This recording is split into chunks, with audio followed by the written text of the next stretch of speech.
قیمت دلم برابر محبوبشه، قیمت دلم، ظرفیت دلم برابر محبوبیه که توشه. هر چی که این محبوب در دلم بزرگتر باشه، عظیمتر باشه، با قدرتتر باشه، دل منم قدرت داره، دل منم عظمت. هر چی اون ضعیف باشه اینم ضعیف. زندگی همین چیزیه که ما الان توشیم و هی دوست داریم تمام بشه، سربازی تمام بشه، مجردی تمام بشه، تحصیلات تمام بشه، فلان تمام بشه، خود تمام تمام تمام تمام. منتظر چی؟ کی میخواد زندگی کنی؟ این تمام بشه، اون تمام بشه، یه وقتی میبینی زندگی تمام شد. یه وقتا یه تخته ای از کشتی زندگی ما کنده میشه، به نفع ماست، ما نمیفهمیم. جزا و فضا و داد و بیداد و فریاد و فغان ما عالمو میگیره.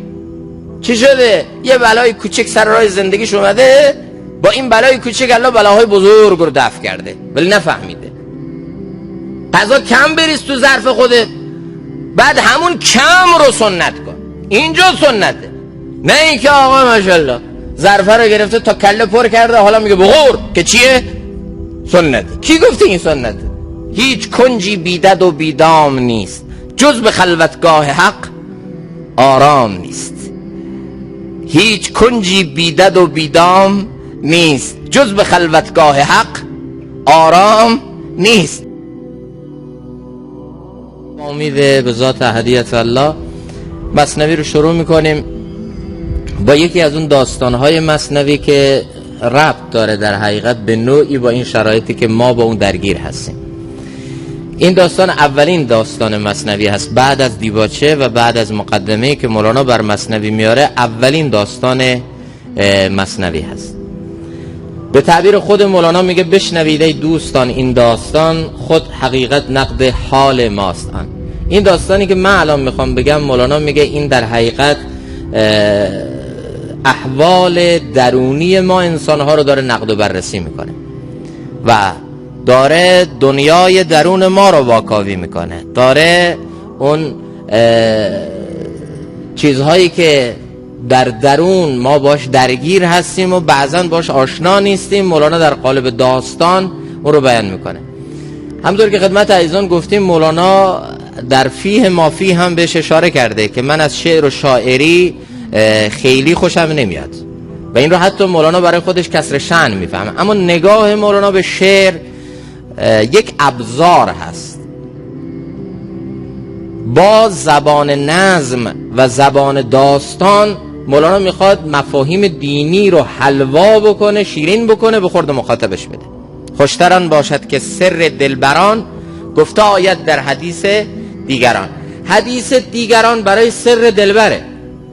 یعنی مولانا نه شعر رو دوست داره نه داستان سرایی رو دوست داره، ولی چون مقتضای عصرش اینه که مردم یکم راحت طلب شدن، مردم تا یه حظ نفسانی نباشه حتی دین رو هم نمیخوان بپذیرن، بنابراین مولانا آورده دین رو عالمانه یاد گرفته و عاشقانه داره تبلیغ میکنه و شعر رو به عنوان یک ابزاری برای بارور شدن شعور مخاطبش استفاده میکنه. و اینا شاعری از نظر مولانا یه حرفه نیست، یه فن نیست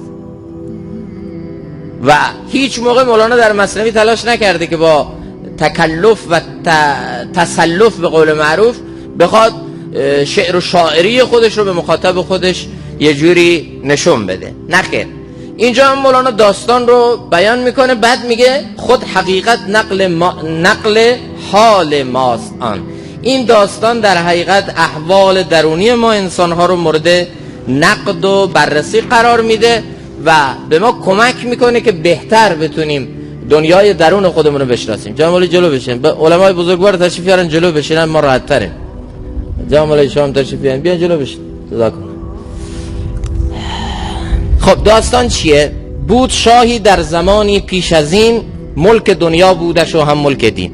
یه پادشاهی در یه عصری وجود داشت که این پادشاه فرمانروای بر بخشی از دنیا بود و این پادشاه هم در دین و هم در دنیا الله تعالی چیزی بهش داده بود. یعنی صرفا یه سیاستمدار یا یک حکمران نبود، بلکه یک شخص متدین و متشرع و متقی هم بود. اتفاقا شاه روزی شد سوار با خواص خیش از بحر شکار. طبق اون عادت پادشاه ها رفت به شکارگاه خودش برای شکار، برای تفریحی تفرجی.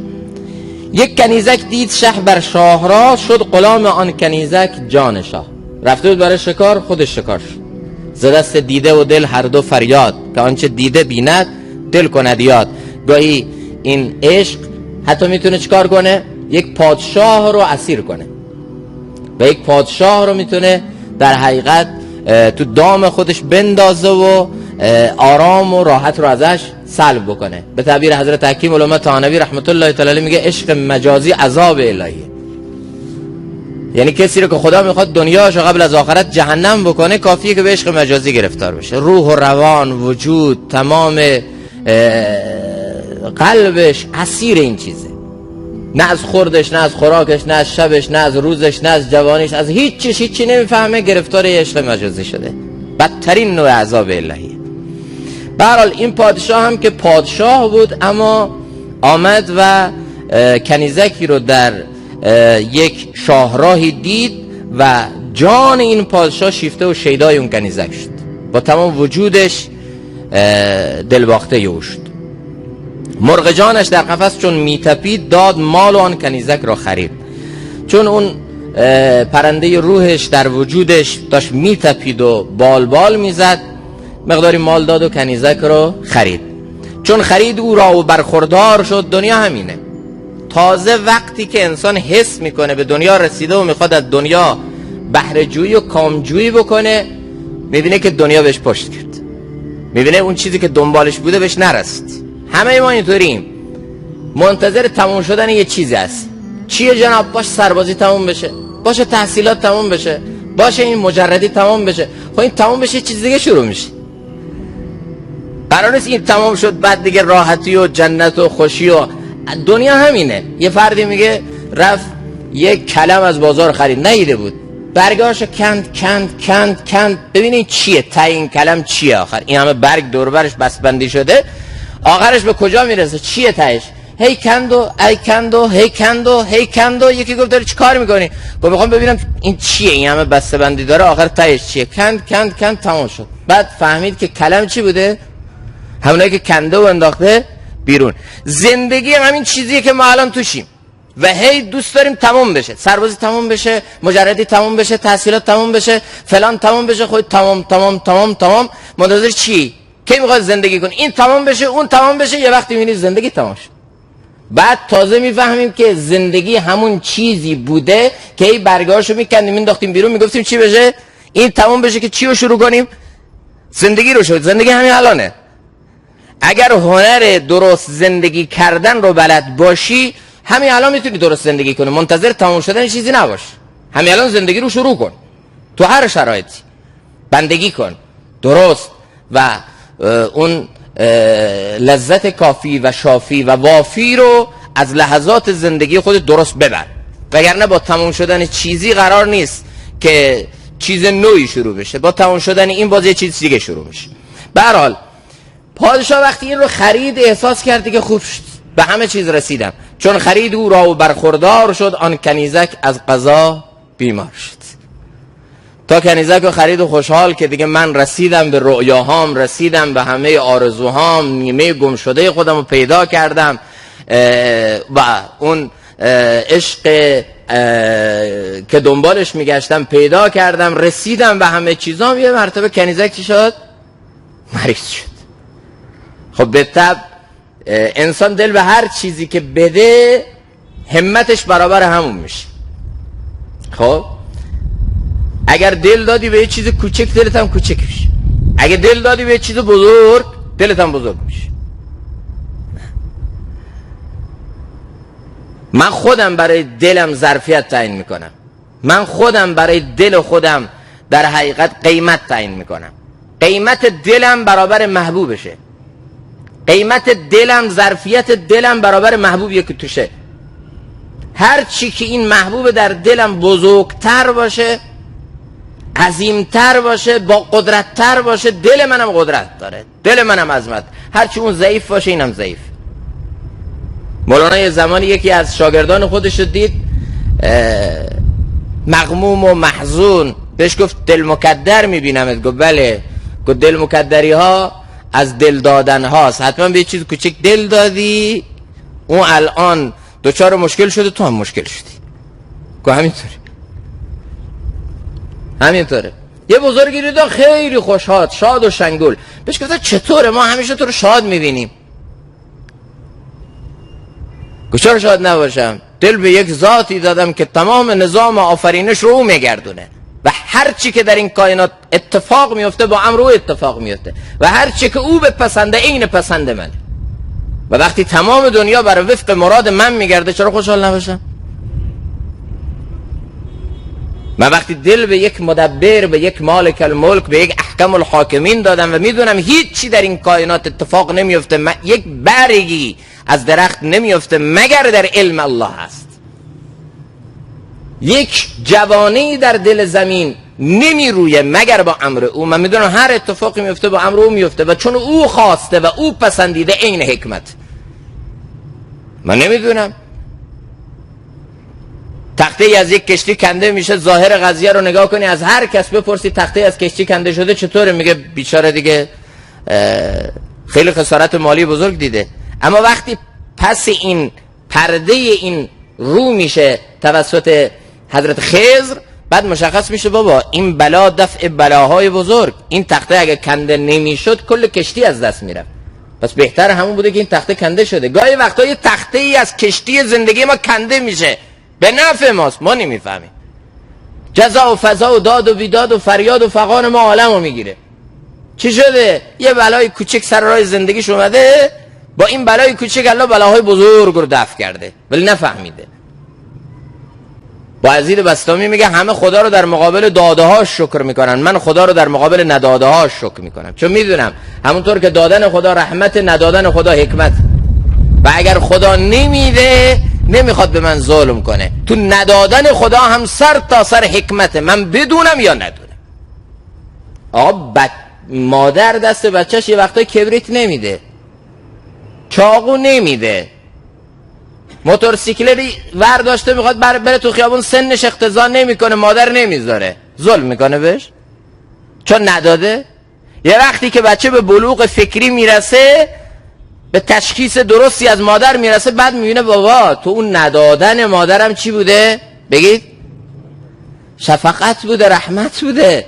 تو درد مادرم یه وقتایی از مادر میبره آمپولش بزنه، طفل میلرزد ز نیش احتجام، مادر مشفق در آن غم شادکام.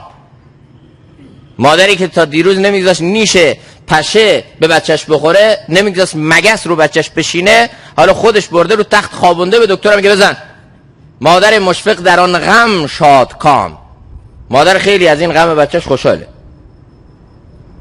هر چی بچهش میگه من میترسم، مادر فرا میگه نه نه نه نه، آمپول تو باید بخوری، واکسن تو باید بخوری، حرفم نزن.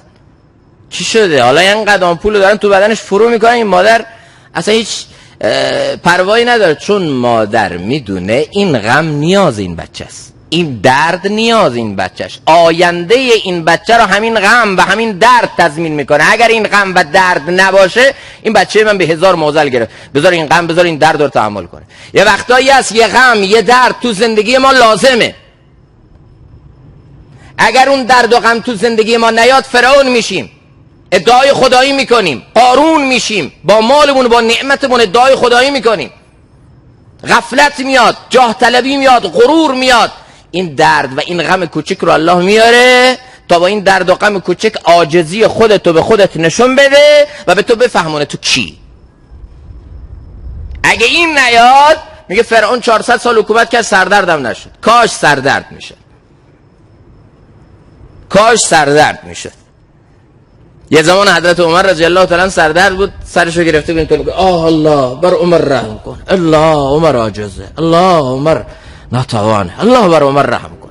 یه دفعه یکی آمد گفت امیرالمومنین عمر ابن خطاب، تو کسی هستی که ابرقدرت ها از تو لرزه بر اندامن، یه سردرد اینقدر جزع فزع، واقعا این برای شما بده، شمایی که پشت ابرقدرت های دنیا از شما میلرزه.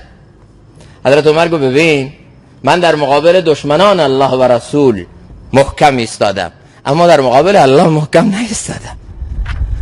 الله این درد رو داده که عاجزی منو ببینه، افتقار من رو به خودم نشون بده. اینجا جایی نیست که عمر گردن بکشه بگه خدایا هر چی میخوای بکن. نه خیر، بهترین دعایی که الله از بندش دوست داره دعای عافیت. یعنی چی؟ وقتی من از الله با ثروتم عافیت میخوام یعنی چی؟ یعنی خدایا گدای تو هم، تو میتونی با یه طرفت العین، یک چشم به هم زدن، حتی کمتر نعمت رو نقمت کنی، راحت رو زحمت کنی. تو یک لحظه میتونی زندگی منو متحول کنی. خدایا من عاجزم. ثروتمند وقتی عافیت میخواد، قدرتمند وقتی عافیت میخواد، سیاستمدار وقتی عافیت میخواد، جوان وقتی عافیت میخواد، یعنی اعلان عاجزی. الله دوستش داره. بهترین دعایی که بنده میکنه و الله میپسنده دعای عافیت. به هر حال صحبت به این بود که چون خرید او را و برخوردار شد، وقتی که این کنیزک رو خرید و به ظاهر از وصال او برخوردار و بهره مند شد و احساس کرد دیگه حالا زندگیم درست شد. دنیا همینطوریه، یکی میناله از دست زن، یکی میناله برای زن، یکی به قول معروف میناله برای پراید، یکی میناله از دست پراید، یکی میناله برای بچه، یکی میناله از دست بچه. اینطوریه. یعنی هر کس تو این جامعه فکر میکنه به چیزی که رسیدن به همه چیز میرسه. نه، هیچ کنجی بیدد و بیدام نیست، جز به خلوتگاه حق آرام نیست. هیچ کنجی بیدد و بیدام نیست، جز به خلوتگاه حق آرام نیست. آقا با هیچ چی دنیا، اون آرامی که من دنبالشم با هیچ چیز این دنیا گیر نمیاد جز با یه ذات. جز به خلوتگاه حق آرام نیست. آرام اگر میخوای، اطمینان اگر میخوای، سکون اگر میخوای، اینا فقط با خدا گیر میاد. توکل به الله، تسلیم به الله، تفویض به الله، دل دادن به الله، اینا زندگی رو آرام میکنه. وگرنه اگر در هر موقعیتی باشی، هر امکاناتی در دست داشته باشی، تا اینو نداشته باشی هیچ چی نداری. به هر حال این پادشاه هم چون خرید او را و برخوردار شد، آن کنیزک از قضا بیمار شد. حالا مولانا در دنباله میخواد به ما بگه هیچ کی در دنیا به طور کامل به اون مقصودش نمیرسه. اصلا دنیا جای تکمیل شدن لذت ها و جای تکمیل شدن خوشی ها نیست. اگه کسی اینطوری فکر میکنه آدرس رو اشتباه اومده. دنیا اینطوری نیست که. هیچ کی تو دنیا نمیتونه به صورت کامل مقصود خودش رو برآورده ببینه. هیچ کی نمیتونه در این دنیا مقضی المرام باشه، یعنی همه آرزوهاش تکمیل و فول شده باشه. امکان نداره. یه جای کار میلنگه. لقد خلقنا الانسان فی کبد. دنیا وقتی دارالمحنه، دارالابتلا هست، محل آزمایشه، دیگه چی؟ مثل اینه که یه نفر بره باشگاه بعد بگه خدا کنه که امروز کاری به کارم نداشته باشه. یعنی چی کاری به کارت نداشته؟ بشه اونجا ساندویچ بهت بدن، بادت بزنن؟ باشگاه برای چی رفتی؟ تو خودت با خودت فیصله درست بکن. مثل یه نفر بره بیمارستان بعد بگه خدا کنه دوای تلخ به من ندن، خدا کنه رژیم غذایی ندن، خدا کنه آمپول به من نزن، خدا کنه. جناب اصلا تو آدرس رو اشتباه اومدی. تو دنبال صحتی، نه؟ صحت با چی به دست میاد؟ با سپرد خودت به پزشک. باشگاه رفتی برای چی؟ رفتی قهرمان بشی، نه؟ قهرمان شدن با یه چیز به دست میاد، سپرد خودت به چی؟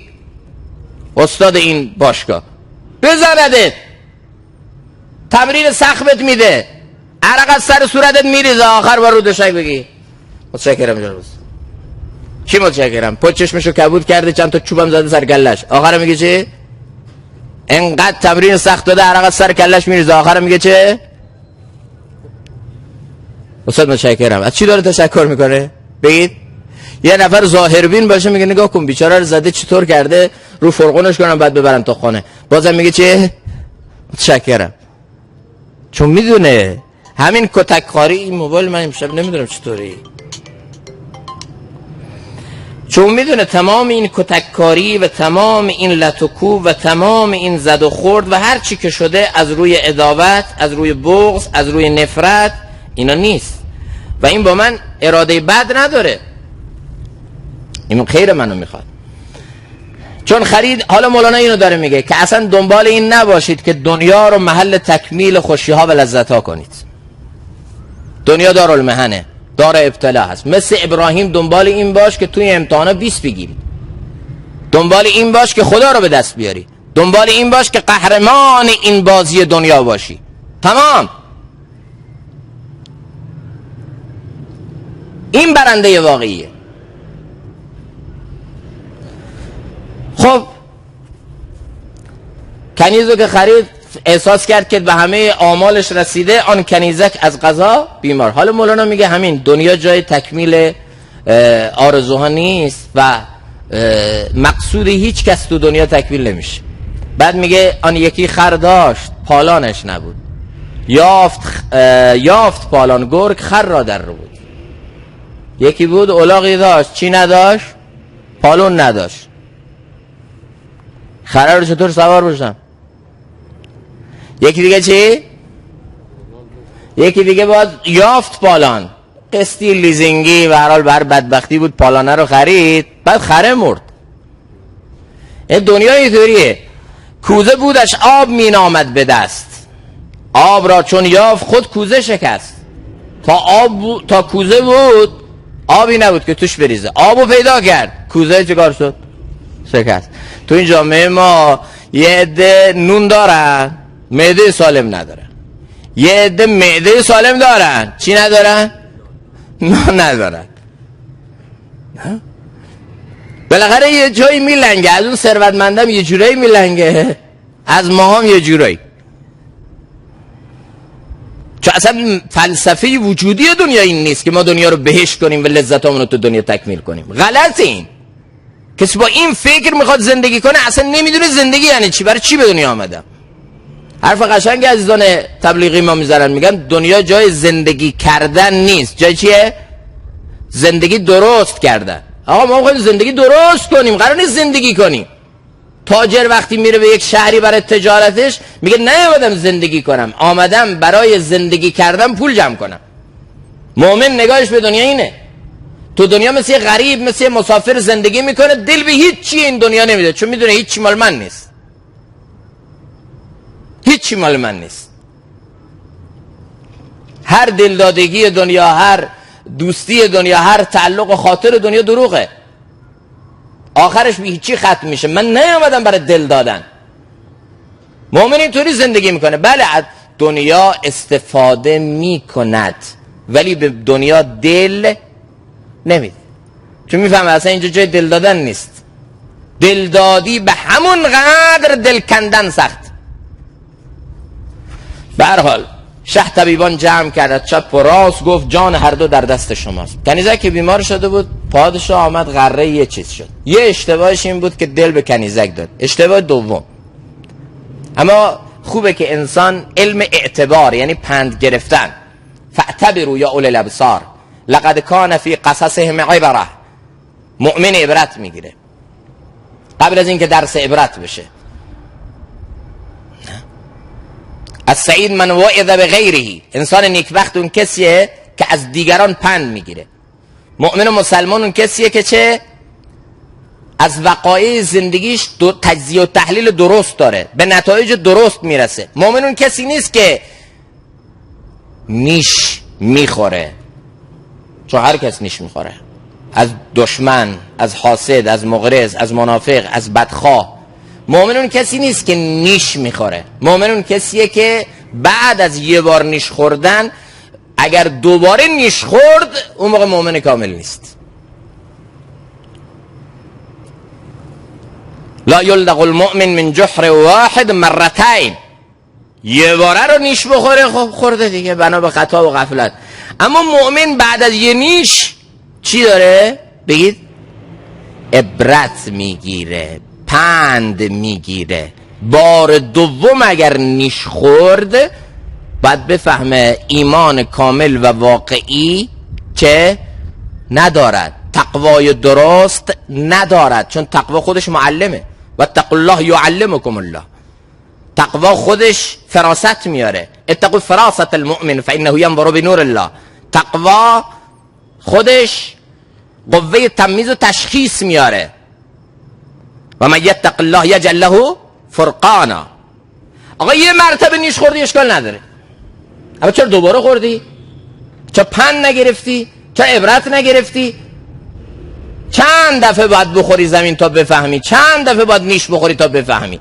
اون کسی که از وقایع زندگیش پند نمیگیره، این صفتیه که الله برای منافقین در کلام خودش بیان میکنه. در هر سال چند مرتبه الله تعالی در رابطه با منافقین میگه اینا چند مرتبه به فتنه گرفتار میشن، به بلا گرفتار میشن، نه پند میگیرن نه توبه میکنن و برمیگردن. این صفت منافقینه، پند نگرفتن. اما این پادشاه آخر داستان پند میگیره. یه اشتباه اینجا کرد تا اینجا. چی بود اشتباهش؟ چه بود؟ دل دادن نابجا. عشق هم حد و حدودی داره. تا چه حدی؟ اشکال نداره ما عشق حلال یه جای هزینه کنیم، اشکال نداره، چون این کنیزک خریدش، عشقش حلال بود. اما عشق حلال هم حدی داره. نباید محبت ما با دیگران اشد بشه. شدید اشکال نداره، اشد نباید بشه. والذین آمنوا اشد حبا لله. محبت اشد فقط با خود است. قل ان کان آباءکم و ابناءکم و عشیرتکم و احب الیکم من الله و رسوله. این نباید احب بشه، محبوب بشه، احب نشه. شدید بشه، چی نشه؟ اشد نشه. احب و اشد، این محبت با کی باید باشه؟ بگید فقط الله. این پادشاه تا اینجا یه خطا کرده، دل دادن نابجا، محبت اشد. خطای دوم، حالا جلوتر اعتراف میکنه. شه طبیبان جمع کرد چپ و راست، گفت جان هر دو در دست شماست. حالا موقع چیه؟ تو سختی ها اول انسان باید چی کار کنه؟ اول باید متوجه الله بشه، اول باید در الله بکوبه، بعد به خاطر امتثال امر الله با امید ثواب آخرت دنبال چی هم بره؟ بگید اسباب. این شأن مؤمنه. خدایا 2 رکعت نماز میخونم، استغفار میکنم، متوجه اعمال میشم، در خدا رو میکوبم. حالا نمیخواد حتما بشینی گوشه مسجد زار زاره. نه آقا، همون اول من دارم میرم دکتر، تو مسیر راه یه صدقه میدم. داو مرداکم به صدقه. آقا مریض تو درمان کن با صدقه. لا یرد القضاء الا الدعاء. هیچی قضا و قدر بد رو رد نمیکنه به اندازه دعا. دعامو کردم، صدقه‌مو کردم، ته دلم به خدا متوجه شدم، تو همین مسیری که دارم میرم دکتر. حالا متوجه کی میشم؟ بگید متوجه کی میشم؟ مرحله دوم متوجه اسباب میشه. اشکال نداره. چرا اسباب رو استفاده میکنم؟ چون پسند خداست، چون طریق نبی منه، چون امید ثواب آخرت دارم از استفاده از اسباب. چرا دنبال صحت و سلامتم؟ چون صحت و سلامت برای من مهمه. حاج امدادالله مهاجر و مکی رو دیدن، خیلی رژیم غذایی خاصی داره، سر خودش رو روغن میزنه و خیلی ماساژ میده و بدن خودش رو خیلی استحمام میکنه، نظافت میکنه. یک روز یکی گفت حضرت خیلی شما به خودتون میرسید. متاسفانه یه عده نگاه غلطی دارن، فکر میکنن هر کی جولیته تر و پژمرده تر و نمیدونم بی نظم تر بود حتما چیه؟ مؤمن تره. کی گفته اینو؟ حاج امدادالله مهاجر مکی شیخ المشایخ دارالعلوم دیوبند، ایشون میگه خیلی به صحت و سلامت خودشون بها میدادن، هر چی رو نمیخوردن، مواظب بودن مریض نشن، مواظب بودن که سلامت جسمشون به خطر نیفته با بعضی کارا. مثل ما و شما میخوریم خربزه و هندوانه و قروت و کشک و بعد میره دکتر میگه نمیدونم چرا ترش کرده. با دکتر نمیدونم چرا ترش کرده، معده‌اش الان هنگ کرده، خودش حیرانه. این به قول معروف میکسره یا معده است؟ این چقدر باید بچرخه؟ چند تا رو باید حل کنه؟ غذای سرد خورده، گرم خورده، دیر هضم خورده، زود هضم خورده، همه رو هم دیگر. بعد میگه نمیدونم معدم خوب کار نمیکنه. صبحانه خورده، نهار خورده، میان وعدم خورده، تو وسط رام چیپس و پفکی زده. بعد میگه نمیدونم معدم خوب کار نمیکنه. معده بیچاره چه کار کنه آخر؟ حضرت مفتی رشید احمد لودیانوی که از بزرگان معاصر هست و استاد ما هست، ایشون میفرمایند که صبحانه که میخوردم بعد اشاره به لبهاشون میکردم میگم بستم زیپو تا زور دیگه چی نمیخورم. زور نهار میخوردم بعد اشاره به لبهاشون میکردم میگم زیپو بستم تا شب دیگه چیزی نمیخورم. یه اصولی داشته باشه، خوردن هم اصول در آخر. ولی ما نه. چرا خدا به خوردن ایجاد قسم یاد میکنه؟ و تین و زیتون، به انجیر، به زیت، به غذاهایی که مقویه، ارزش غذایی بالایی داره، به اینا خدا قسم یاد میکنه. یعنی چی؟ یعنی تو هم مواظب خوردنت باش. ماها به چی قسم میخوریم باز؟ چیپس و آدامس و بگید نوشابه و اینا. به خدا اگر نباشه ما غذا نمیتونیم بخوریم، نوشابه نباشه. به خدا اگر ما این چیپس و پوفک ها حل اولا رو نخوریم واسه زندگی معنا نداره. ما قسممون اینه نیست. چیه اینا؟ ارزش غذایشون چیه؟ اینا به قول معروف چی بخواد بشه؟ به هر حال ایشون خیلی مواظب سلامت بدنشون بوده. یه روز یکی عرض کرد که من اینا رو دارم میگم به خاطری که شما بفهمید مسلمانم دنبال صحت و سلامت، اما به یه نگاه دیگه. گفتن چرا انقدر محتاطید؟ سر رو روغن میزنید، بدن رو ماساژ میدید، خیلی مواظبید. فرمودن ببینید این ماشین و این بدن مثل یه ماشینه که قراره با این من بندگی خدا تو دنیا بکنم. اگه این مریض شد، اگر این علیل شد، دیگه من نمیتونم خدمت دین کنم، من نمیتونم ذکر الله کنم، من نمیتونم مطالعه کتاب کنم، من نمیتونم به دین خدا برسم. بنابراین باید مواظبش باشم که این سالم باشه، با این بتونم از این کار بکشم در راه دین. سلامت این برای من مهمه. این بدن امانت اللهه، این بدن امانت الله، مال من نیست. برای همینه که کسی که خودکشی میکنه تو اسلام مجرمه. چرا؟ به کی؟ به بدن کی تعرض کرده؟ اعضا و جوارح چه کسی رو بهش خیانت کرده؟ هیچ کی، به خودش. ولی به خودش هم حق نداره خیانت کنه. این بدن امانت اللهه. من از این امانت باید پاسبانی کنم. صحت و سلامت این باید برای من مهم باشه. حضرت مولانا حکیم محمد اختر رحمت الله تعالی علیه یکی از خلفاشون دکتر ایشون هم بود. جالب بود. من یه جلسه خدمت مولانا بودم، مولانا یه چیزی میخواستم بخورم، دکترشون گفت اینو نخورید برای شما مناسب، در جا گذاشت. گفت اینجا تو مسئله طبابت و مسئله پزشکی برای حفظ سلامتم من لازم میدونم که شما طبیب حاذقی هستی، طبیب متدینی هستی، به اون چیزایی که شما میگی برای سلامت بدنم لازمه بر من که از تو اطاعت کنم. فوراً ازت گذاشتم. سلامت بدن برای ما مهمه. النظافه من الایمان. اصلا کدوم دینه که نظافت رو جزئی از ایمان معرفی کرده باشه؟ کدوم دینه که در اجتماعات مثل جمعه و جماعات مثل اعیاد بگه اول استحمام کن، عطر بزن، لباس تمیز و نو بپوش، بعد برو؟ هر اجتماعی که مسلمان ها دارن، چه جمعه، چه عید، چه حج، اسلام میگه قبلش چیکار کن؟ سنته که چیکار کنی؟ بگید نظافت کنی بعد بری. کدوم دینی اینو گفته؟ اسلام ما میگه اول صبح که بیدار میشی، قبل از این که دستتو تو هر کاسه‌ای ببری، اول چیکار کن؟ بگید بشور. این مال شرایط کرونایی نیست، مال کیه؟ همیشه زندگی. دستاتو بشور بعد این کارو بکن. غذا میخوای بخوری، اولین سنت نبی اینه که چیکار کنی؟ دستاتو بشوری. کدوم دین اینا رو میگه؟ ما چهره بدی از دین نشون دادیم.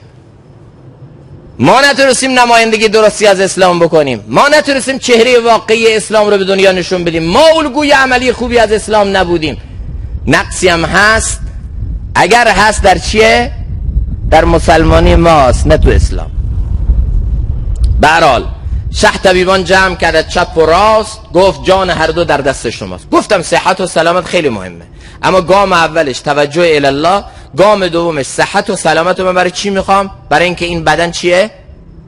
امانت الله و حفظ این امانت الله برای بندگی الله بر من چیه؟ بگید لازمه. باخور توکل به خدا کن، هیچ کار نمیشی. چی چه توکلیه؟ بخور، کاسه لسیدن سنته. بابا کاسه لسیدن سنته، اما نترکیدن فرضه. چی گفته تو بشکه‌ای که جا نمیزنی، ملوک پر نمی کنی که یه کم بخور؟ شریعت گفته برای خوردنم. وقتی میخوای غذا بکشی کم بکش، غذا کم بریز تو ظرف خودت، بعد همون کم رو سنت کن. اینجا سنته، نه اینکه آقا ماشاءالله ظرفه رو گرفته تا کله پر کرده حالا میگه بخور، که چیه؟ سنته. کی گفته این سنته؟ اولین بدعت در این امت ام المؤمنین عایشه صدیقه حبیبت النبی میگه اولین بدعت در این امت، اولین بدعت در این امت ام المؤمنین میگه چی بوده؟ بگید. پرخوری. اولین بدعت در این امت ام المؤمنین سیدتنا عایشه صدیقه میگه چی بوده؟ پرخوری. بعد ما میخوریم میگیم چیه؟ سنته، بخورید. ماشاءالله خب یاد گرفتی دینو. به هر حال سلامت بدن با این نگاه اسلام به ما اینو معرفی کرده. شه طبیبان جمع کرد چپ و راست، گفت جان هر دو در دست شماست.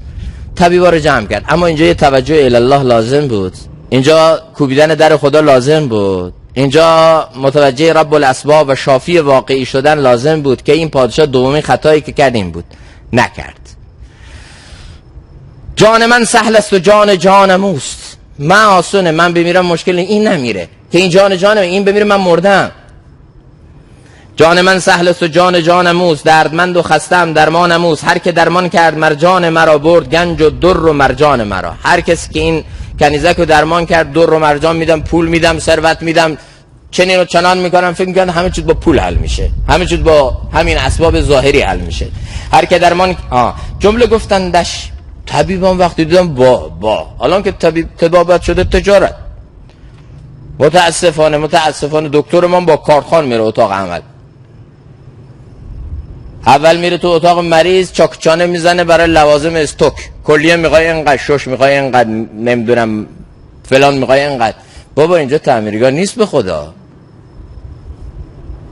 اینجا اینایی که تو داری خرید و فروش میکنی، پول زیرمیزی داری میگیری، این طبابت تجارت نیست، یه مسئولیت تو در قبال جامعه داری. البته دکتر خوبم ما داریم، مثل عزیز ما در تربت جام کی؟ دکتر کوثری، شنیده بودید؟ ایشون بیچاره تا آخر عمرش با همون سادگی زندگی کرد، حتی پول که بمانه، خود داروی دکتراش هم مریضاش هم ببخشید چیکار میکرد؟ خیلی وقتا خودش میداد. ویزیت نمیگرفت خیلی وقتا بماند که حتی دارو هم به مریض میداد. ما خوبم داریم، ما نمیگیم تو دکترای ما همه بدن، خوبم داریم، از خوباشون قدردان هم هستیم. اما یه عدم که با این نگاه طبابت میکنن، اینا دیگه واقعا عجیبه.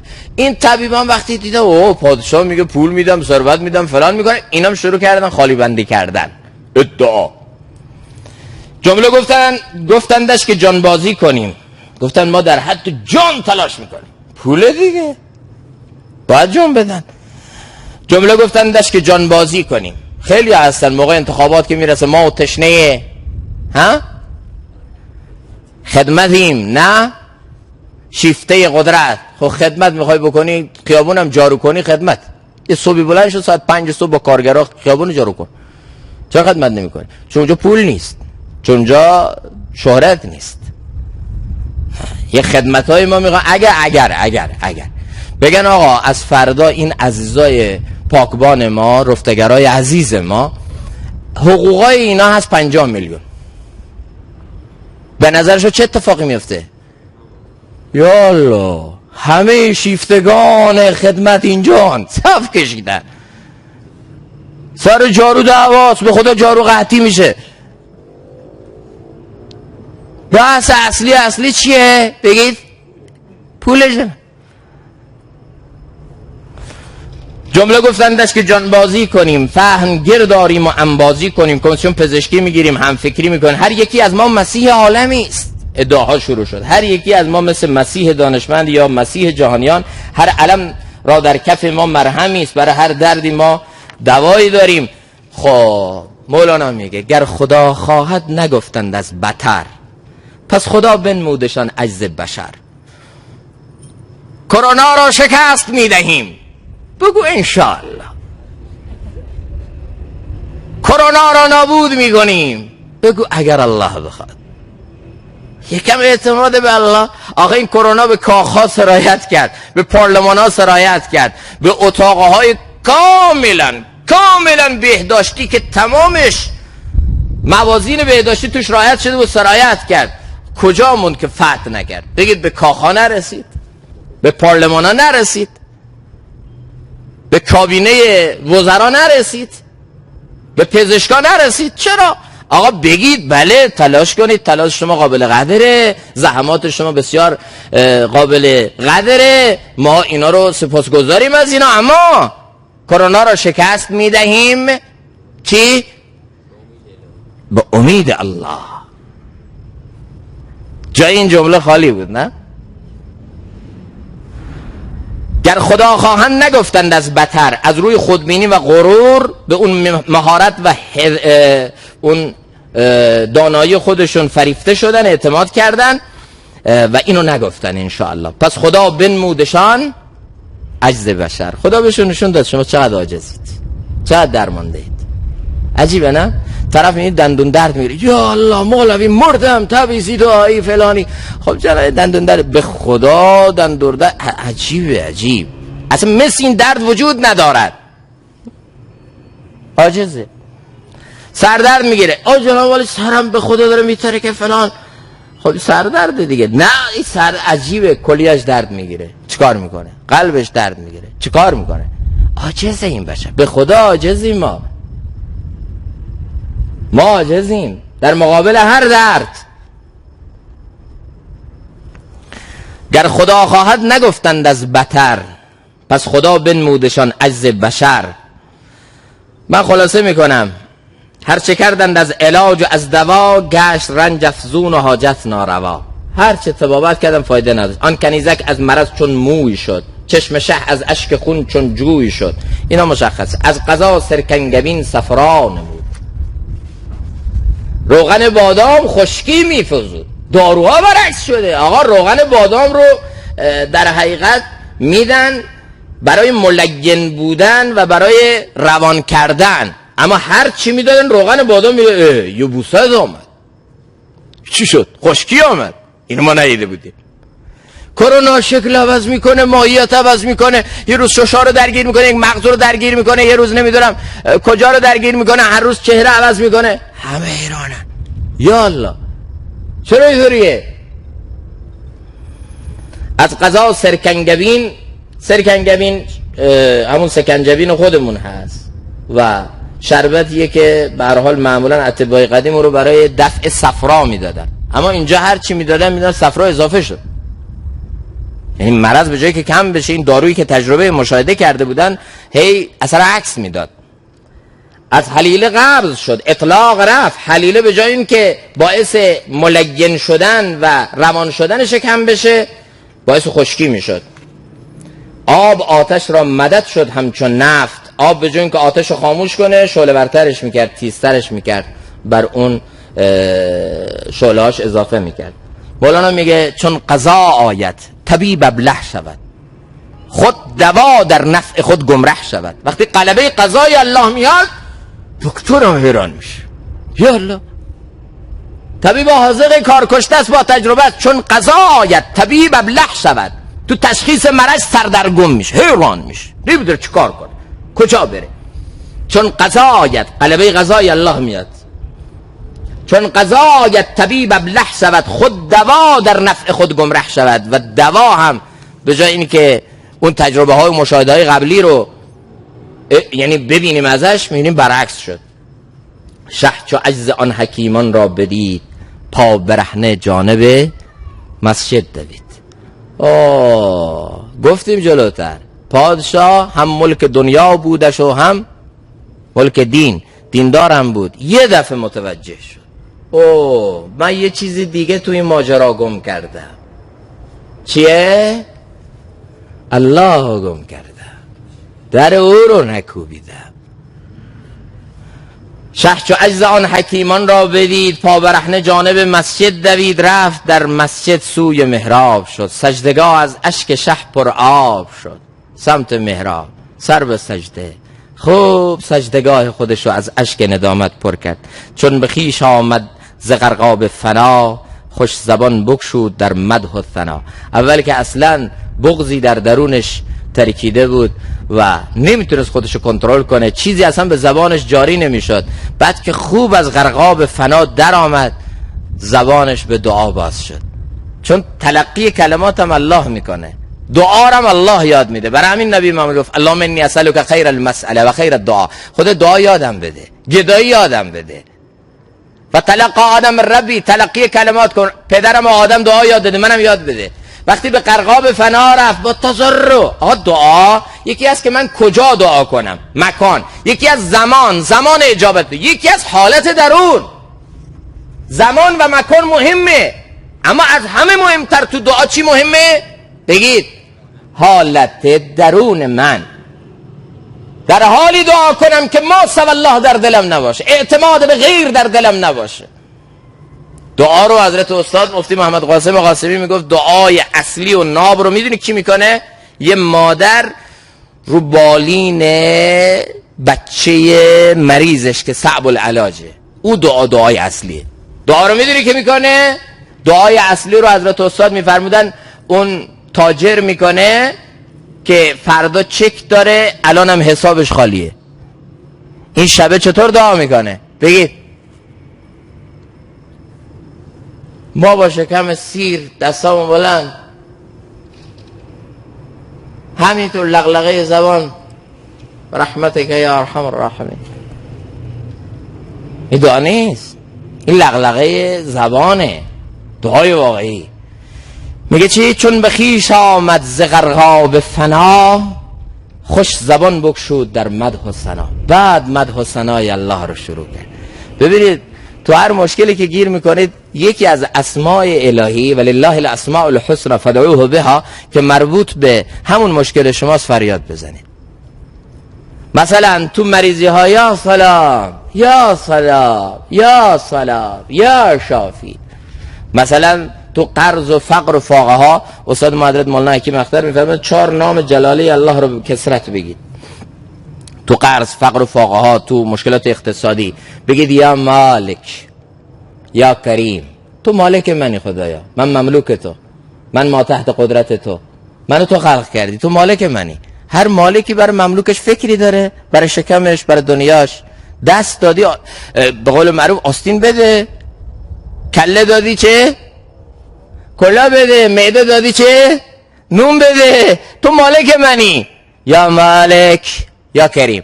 خب مالک، من شاید بنده بدیم، من بنده خوبی نیستم، اما تو کریمی. کریم بر کسی میده که هیچ استحقاقی نداره. چه اسمای قشنگی حضرت استاد میفرمایند.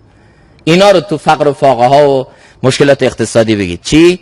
1 یا مالک، 2 یا کریم، 3 یا مغنی. تو تنها غنی نیستی، مغنی هم هستی. هر کی غنی شده از تو شده. یا صمد. صمد کسیه که به هیچ کس محتاج نیست، همه بهش محتاج. ذوق من اینه، حالا حضرت استاد اینا رو گفتن، ذوق شخصی بنده اینه، یا وهاب هم اضافه میکنم، حالا شما خواستید اضافه کنید، نخواستید نکنید. یا وهاب. چون حضرت سلیمان وقتی از الله خواست که مملکتی به من بده که تا به حال نظیرشو به کسی ندادی، بعد گفت انک انت الوهاب. یا وهاب رو هم بگید. ای کسی که زیاد میدی، زیاد هبه میکنی، اینا رو بگید. یعنی اسم الهی که مربوط به اون سختی شماست، اون نام رو فریاد، الله خوش میشه. به هر حال چون به خویش آمد ز غرقاب فنا، خوش زبان بگشود در مدح و ثنا. کای کمینه بخششت ملک جهان. ای کسی که وقتی میخوای کم بدی دنیا میدی، وقتی میخواد خدا کم بده به نمرود کل دنیا رو میده، به همش مال تو. کل کره زمین در مقابل کهکشان راه شیری فقط که یک جزء کوچک از این کائنات بیکران الهیه چقدره. اگر این کل کره زمین رو خدا به نمرود بده، از خدا چی کم میشه؟ وقتی میخوای کم بدی به نمرود و فرعون چی میدی؟ ها؟ به قارون چی میدی؟ میگی دنیا مال شما، برشتر بر مال شما. ای کمینه بخششت ملک جهان، من چه گویم چون تو میدانی نهان. ای همیشه حاجت ما را پناه، بار دیگر ما غلط کردیم راه. یک دفعه دیگه ما راه را اشتباه اومدیم. یه دفعه راه را اشتباه آمد، دل به کنیزک داد. یه دفعه دیگه راه را اشتباه آمد، چی شد؟ متوجه اسباب شد، رب الاسباب رو چکار کرد؟ فراموش کرد. لیک گفتی گرچه میدانم سرت، زود هم پیدا کنش بر ظاهرت. خدا گرچه سر ما رو، مشکل ما رو میدونه، اما دوست داره فریاد ما رو بشنوه. چون برآورد از میان جان خروش، چون از عمق وجودش فریاد زد خدا رو، اندر آمد بحر بخشایش به جوش. بحر بخشایش الله به جوش آمد، الله دری بر او باز کرد و این مشکلش حل شد. چطور حل شد؟ الله تعالی یک طبیبی سر راه زندگیش سبز کرد.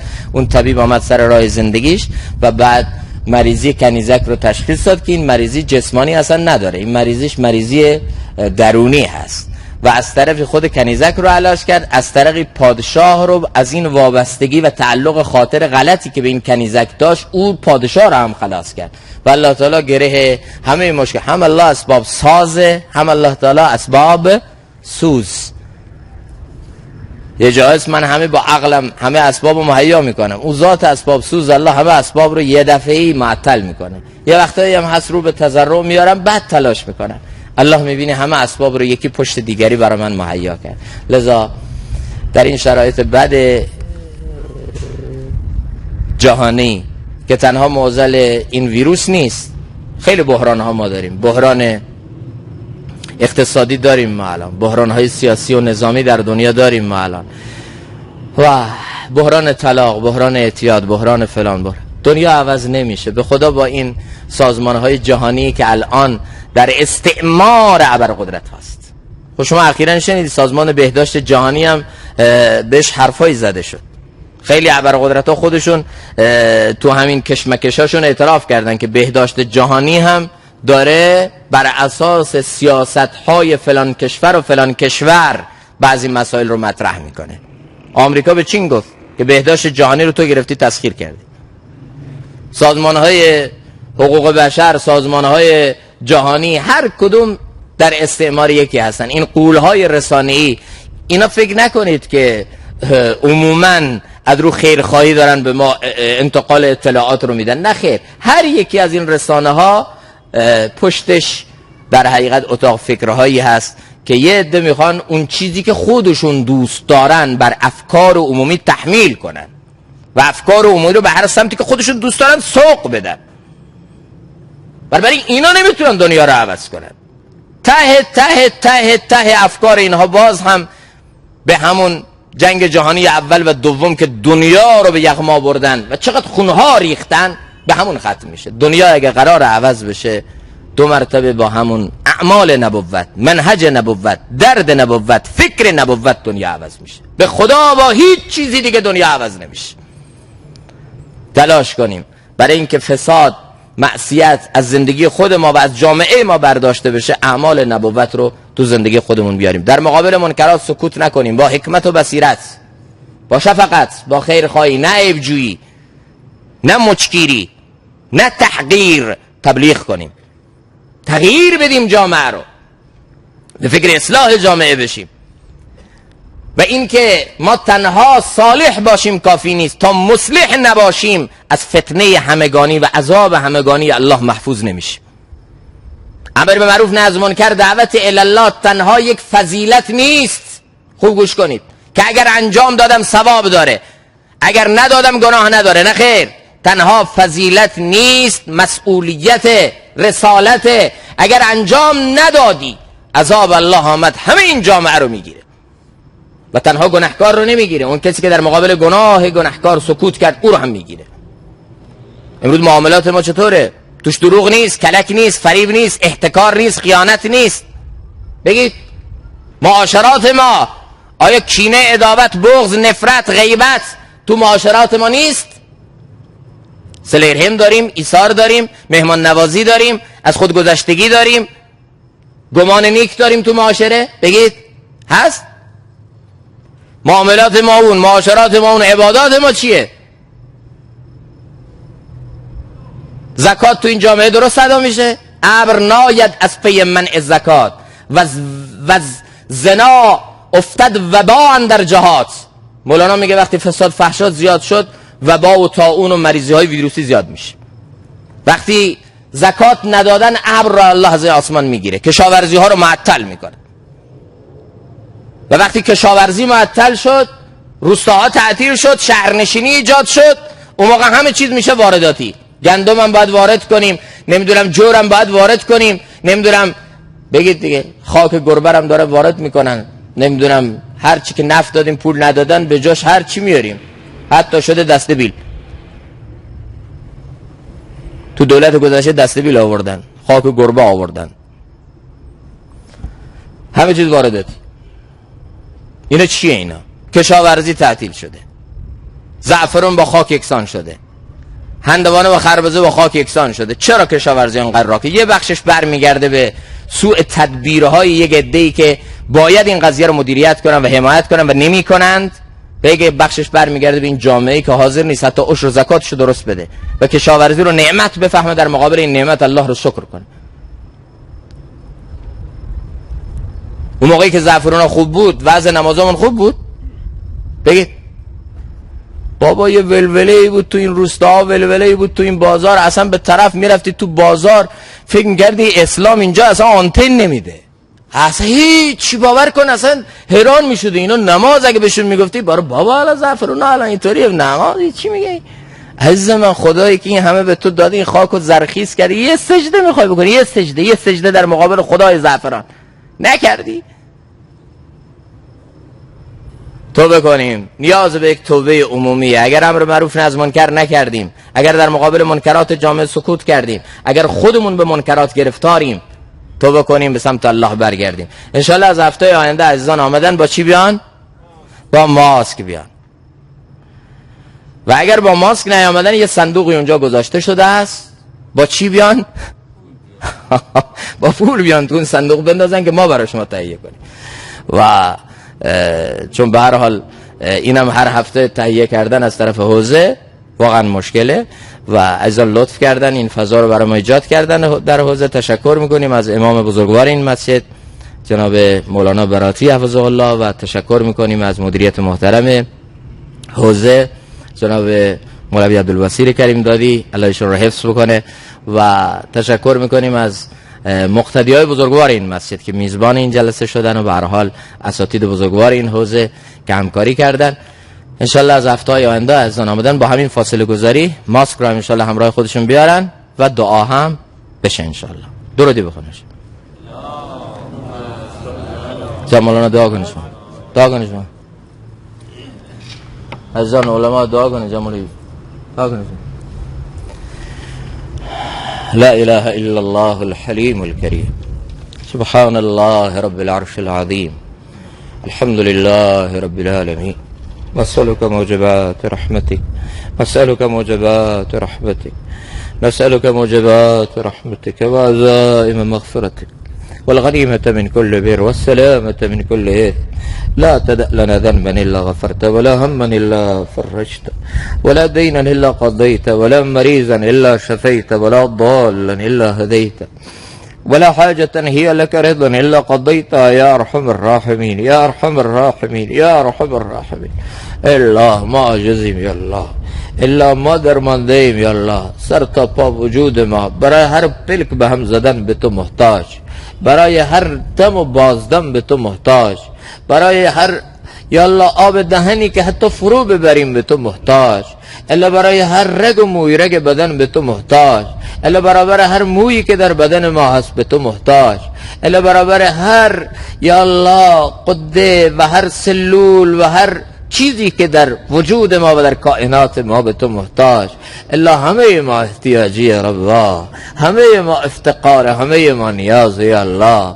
الا خیلی وقتا تو به ما امر کردی ما نافرمان شدیم یا الله، خیلی وقتا یا الله تو به ما امر کردی و ما امر تو رو شکستیم، نافرمان تو شدیم. ربا اگر کارگر زیر دست ما دوبار نافرمان ما بشه یا الله به شدت با او برخورد میکنیم و یا الله هر نعمت رو از او سلب میکنیم که این کارگر داره نافرمانی میکنه و کار رو درست انجام نمیده. ربا چقدر نافرمان تو شدیم، جرمها بینی و خشمی ناوری، ای به قربانت چه نیکو داوری. یلی یک مدیر چقدر خطای کارمند خودش رو تحمل میکنه. ربا یک مادر چقدر نافرمانی فرزند رو تحمل میکنه. اما الله قربانه رأفت تو، رحمت تو، کرم تو، ستاری تو، قربان حلم تو که این همه نافرمانی میبینی یا الله، این همه یا الله ناشکری و ناسپاسی میبینی یا الله. بنده ای که حتی حاضر نیست در مقابل نعمت ها در مقابل تو سرخم کنه و یک سجده بکنه و از نعمت ها تشکر کنه، از وجود تو، از ایمان تشکر کنه، از اسلام، از قرآن شکر گزاری کنه. ربا چقدر ما رو امر کردی و ما شکستیم، چقدر ما رو نهی کردی و ما به چراغ قرمزهای تو، به حدود تو، به موازین شرعی تو توجه نکردیم و نافرمان تو شدیم. ربا اما یا الله تو نعمت رو از ما سلب نکردی یا الله. شب من به خواب و پاسبان من تویی، من چو طفل و حرز جان من تویی. طول روز نافرمان تو بودیم اما شبها چه خواب راحت به ما میدی و پاسبان ما تویی. ربا یا الله اگر یک مادر در طول روز بچه‌شو نافرمان ببینه، شبها دیگه او رو به خانه راه نمیده و شبها حاضر چهره او رو ببینه. یا الله اگرچه این مربی ثانی بچه است و اگرچه یا الله این یا الله محبت ثانویه به بچه داره یا الله، اما یا الله چقدر نافرمانی دیده و شبها من به خواب و پاسبان من تویی، من چو طفل و حرز جان من تویی. شبها طوری منو خواب میدی که گویا اصلا نافرمانی تو رو نکردم. نعمت ها رو از ما سلب نمی کنی، نعمت کلیه، نعمت قلب، نعمت اعضا و جواره سالم صبح هم که میشه، نعمت حیات دوباره، زندگی دوباره رو به ما میری و منتظری که این بنده من کی صلح کنه، کی آشتی کنه، کی دست از غفلت بکشه، سرش به کدوم سنگ بخوره و برگرده و این بنده چند تا بنبست رو تحمل کنه و رو به من بیاره. الله ما خودمون از گناه خودمون گاهی خسته میشیم اما تو از من خسته نمیشی. ربا گاهی ما خودمون از گناه و نافرمانی خود خسته میشیم، خود ما از خود بیزار میشیم. ربا از نافرمانی ها و از گناه ها، از دوری، از ظلمت گاهی ما خودمون به تنگ میاییم، از خود بیزار میشیم. الله اما تو چقدر مهربانی ربا، تو رحم الراحمینی.